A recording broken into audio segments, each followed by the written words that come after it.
예, 안녕하십니까. 김종원 인사드립니다.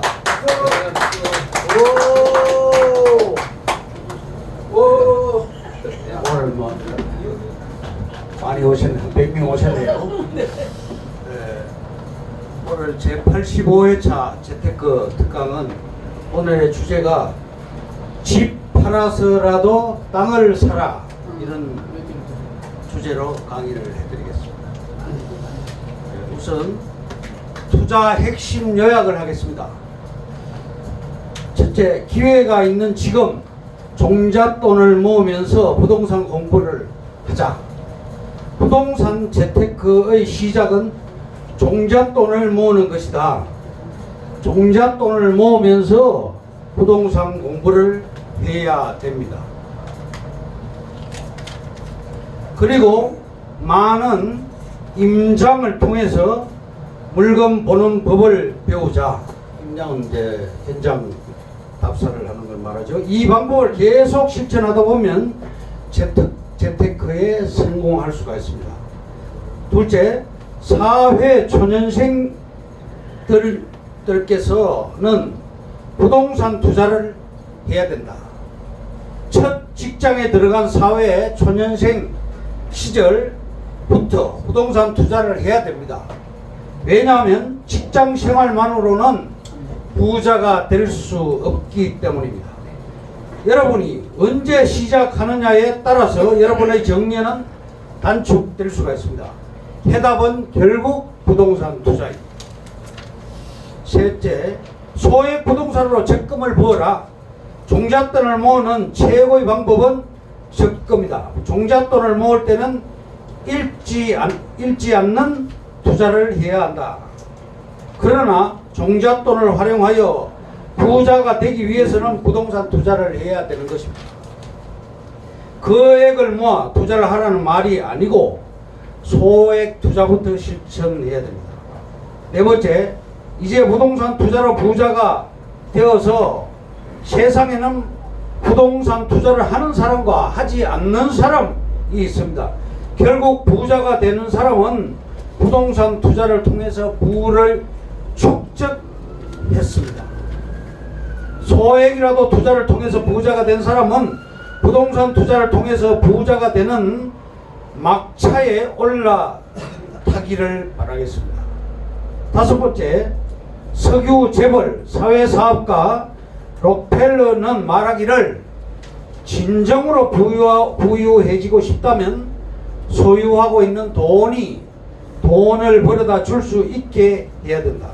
개인적으로 일해서 벌어들일 수 있는 돈이 벌어다 주는 돈에 비하면 지극히 적다.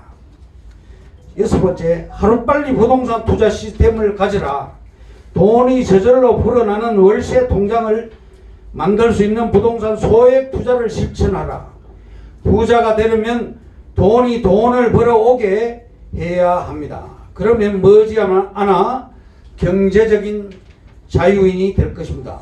문제는 투자에 대한 실천입니다. 일곱 번째, 부동산 투자 누구나 할 수 있습니다. 부자가 되는 방법은 학교에서 가르쳐 주지 않습니다. 책을 통해 배워야 합니다. 여러분 주변에 부자가 있으면 그를 통해서 배우면 됩니다.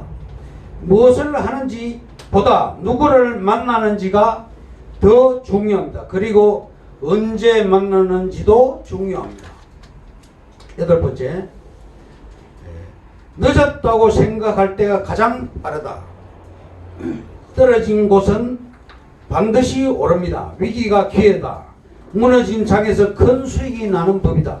이것을 알고 실천하는 사람은 부자밖에 없다. 그래서 부자가 귀한 것입니다. 기회가 있는 지금 과감히 행동하시기 바랍니다. 경실련 발표하기를 노무현 정부 때 3,000조의 부동산 값이 올랐고 지금 문재인 정부는 벌써 2,000조가 올랐답니다. 다음, 문재인 정부의 부동산 정책에 대해서 한번 다뤄보도록 하겠습니다. 첫째, 공시지가를 올리고 보유세를 올리고 양도세를 강화해서 거래 자체를 틀어 막아서 지금 그 강화를 하고 있죠. 두 번째, 입지가 좋은 서울시 또는 경기도 핵심 지역 주택들의 가격을 높은 수준에서 고정화하려는 게 아닌가. 세 번째, 서민들의 내 집 마련은 손쉽게 하려면 양도소득세를 대폭 하향 조정해야 하는 것이 아니겠습니까? 네 번째, 다주택자들에게 보유세를 올리고 공시지가를 올리고 양도세까지 올려버리면 양도세 차익의 68.2%를 양도세로 거두어갑니다. 시장에 매물이 나오겠습니까? 안 나오겠죠. 다섯 번째, 금융을 강력한 무기로 DTI, LTV, DSR을 강화하는데 DTI는 부채 상환, 총 부채 상환 비율, LTV는 담보 인정 비율, DSR은 총 부채 원리금 상환 비율을 말합니다. 15억 이상 주택 대출을 금지하고 있습니다. 급기야 신규 주택 매입 시 15억 이상 아파트의 전세 보증금 융자까지도 금지시켰습니다. 예를 들면 15억짜리 아파트를 살 때 과거에는 융자 5억, 전세 5억, 내 돈 5억으로 매입을 하였다면 이제는 2년 후에 전세 보증금을 반환을 해야 되는데 만기 시에 전세 보증금을 반환할 경우 5억을 대출 금지까지 시켜서 토탈 융자 5억하고 전세 5억 10억을 포함해서 15억을 전부 내 돈으로 투입해야 되는 결과가 왔습니다. 여섯 번째, 아파트 가격은 상승하고 평범한 사람들이 내 집 매입하는 것은 어려운 환경이 되었습니다. 예를 들면 2014년도에 강동구 아파트는 5, 6억에 샀는데 지금은 10억대로 올라갔습니다. 미사 강변 아파트는 7억 5천이 필요합니다. 잠실 엘스 아파트는 16억이 필요합니다. 강서구 마곡 아파트는 10억 정도가 필요합니다. 부자가 아닌 20, 30대가 수도권 핵심지 아파트를 전세로 들어가려면 전세 대출을 80%까지 풀로 받아서 세입자로 들어가면 되겠죠. 일곱 번째, 서울시장은 서울의 많은 노후 아파트 재건축을 사실상 올 수도 없이 했습니다. 초과 이익 환수 제도로 수년이 경과한 후에는 부작용이 심각해질 것입니다. 정부의 정책과 규제에 대해서 서울시장은 수요 공급 불균형으로 카운터 펀치를 날린 셈이 된 것입니다.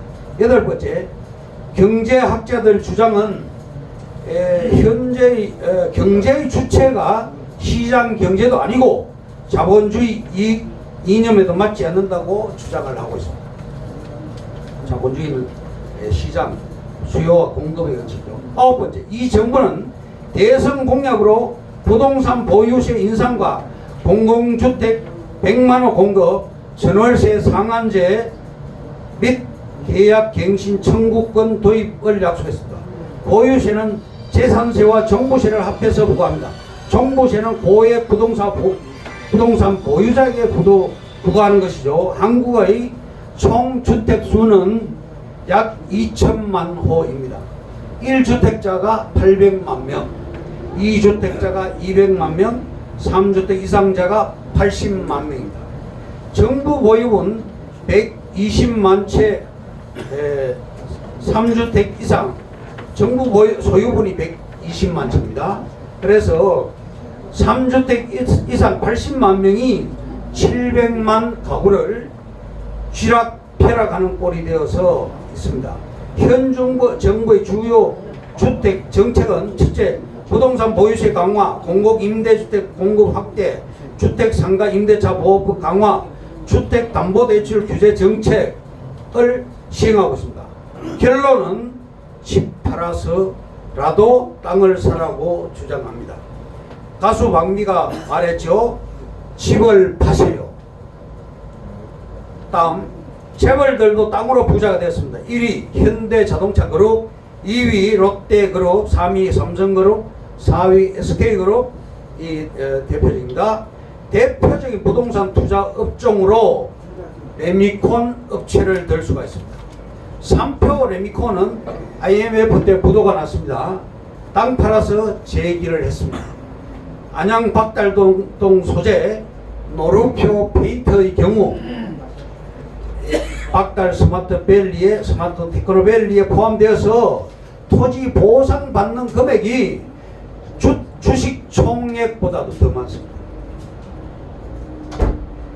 2004년도 광명역이 개통할 시에 남서울 KTX 역이라고 명명을 했는데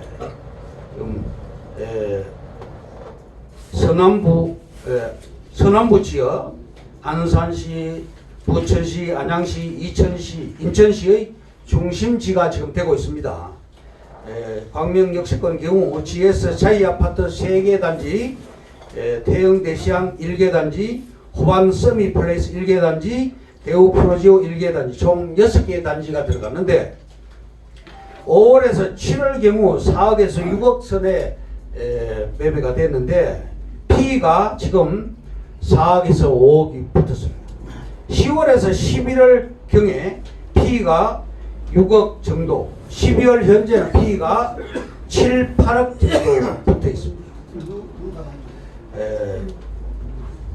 금년도 10월 15일, 16일 발표 정책을 볼 것 같으면 DTI, LTV, DSR 강화를 해서 은행 이자는 연 3% 초반대인데 연간 소득대 이자 상환 능력 다주택자들은 집을 내놓게 될 것입니다. 대부분의 1주택자들 800만 명 종부세 인상으로 세금 부과 폭탄을 맞게 돼서 허리가 휘게 될 것입니다. 서초동의 경우 15억 안 되는 집이 없습니다. 향후 집값 안정이 안 되면 내년 초에는 더 강력한 주택 정책이 나올 것입니다. 다음, 한국의 중심은 강남입니다. 서울, 경기, 충남에서 얼마나 빨리 강남으로 접근할 수 있느냐? 종전에 2시간 거리가 1시간으로 단축이 되는데 이제 또 고속도로라든지 전철로 인해서, 그런데 또 30분 이내로 또 줄어들게 되면 더 좋겠죠. 단축이 될 시에 더 좋아질 것입니다. 어떤 땅을 사야 하느냐? 인생을 바꾸는 기회, 부동산 하나면 충분합니다. 한국 인구의 5천만 명, 절반이 지금 수도권에 살고 있죠. 제1외곽, 제2외곽까지 이제 서울의 경계선이 넓어지고 있습니다. 향후 서울, 경기, 인천이 하나의 경제권으로 합쳐지게 됩니다. 도시개발은 상식이고 입지가 최고입니다. 그 다음에 사례, 그 다음에는 정부 정책, 이 세 가지를 이제 감안하면 되겠고요. 서울의 생활비가 비싸지만 지방으로 안 떠납니다.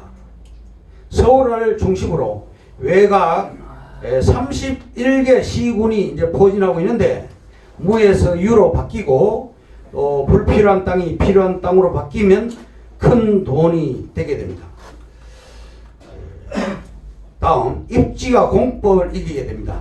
역세권 불패, 강남 불패, 역세권 불패라는 말이 있죠. 다음, 결론을 말씀드리겠습니다. 시간 관계상. 첫째, 진정한 가치 투자, 불변의 진리는 바로 토지입니다. 영어로 리얼 에스테이트라고 하죠. 집 팔아서 땅을 사라. 화폐 가치는 점점 떨어지나 절대 가치는, 절대적인 부의 가치는 토지 불변입니다. 화폐 가치가 하락으로 돼서 점점 화폐 개혁의 필요성이 대두가 되고 있습니다. 세 번째, 경기도는 70%가 그린벨트 땅입니다. 그린벨트 아니면 아파트 부지를 공급을 못합니다. 1기, 2기, 3기 신도시 전부 다 그린벨트를 해제해서 신도시가 들어갔습니다. 큰 돈이 되는 땅은 그린벨트 땅이기 때문에 관심을 가지고 눈여겨보시기 바라겠습니다. 이상으로 제85회차 부동산 강의를 마치겠습니다. 김종호였습니다. 감사합니다.